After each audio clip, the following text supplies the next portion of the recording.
Hi, my name is Les and I'm a financial advisor with Prosperity Wealth Management. Like you, I'm also a personal investor looking to prepare for my retirement too.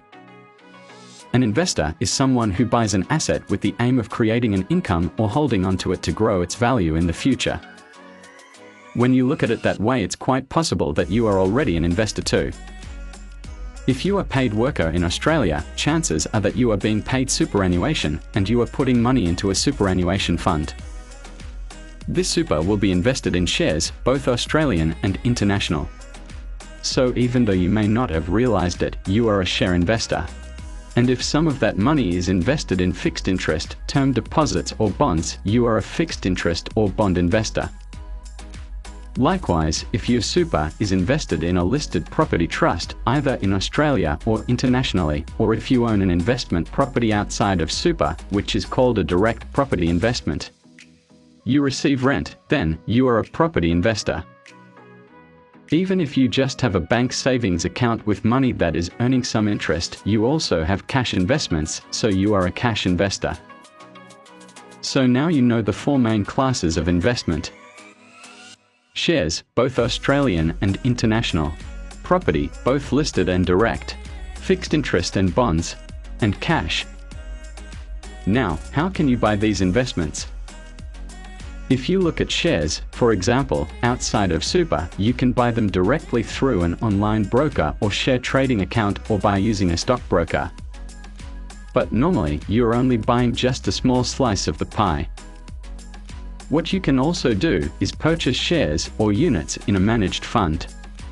So, for example, rather than buying Qantas shares here, Telstra shares there, you could purchase shares in a managed fund and trade in hundreds of different stocks that also lets you diversify in an affordable way. There are all kinds of managed funds. There are fixed interest funds, listed property funds, cash and alternative investments funds too. You can own these funds within your super plan or outside it.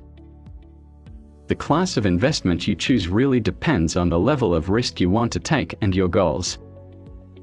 But it's important to get advice from someone who understands the risks and can help you along the way. That's me, a financial advisor. So you can make the investment decisions that help you sleep at night and are right for you. For me, as an investor, I have two goals. My first goal is long-term, and that's to ensure I have enough money invested to have a comfortable retirement. I'll bet that your goal too. I will use my super investments to achieve this. I know there is a lot of cynicism about super and about the government always changing the rules. But remember, your super is your money. It's not the government's money.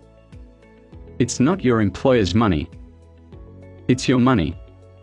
And it's the best way to help you reach your goal of funding your retirement.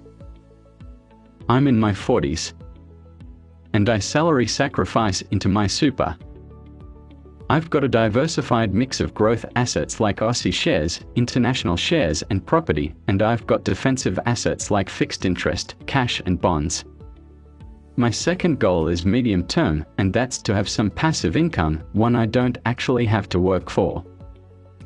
Often, people look for a second job if things become tight, but that's very taxing on an individual, especially on a family. So, I want investments outside of super that will give me an income during those times when I may be out of work, or moving into part-time work, or just to provide me with that little bit extra. To achieve this goal, I've got an investment property, some managed funds, and some direct shareholdings, too. These are my goals. I'm sure you will have your own. But if they involve building a diversified investment portfolio that helps you secure your future with more assets and more income, either inside super or out, then talk to me and my team at Prosperity Wealth Management now about how you can grow your wealth and prepare for your future. Just call 1-800-667-7775.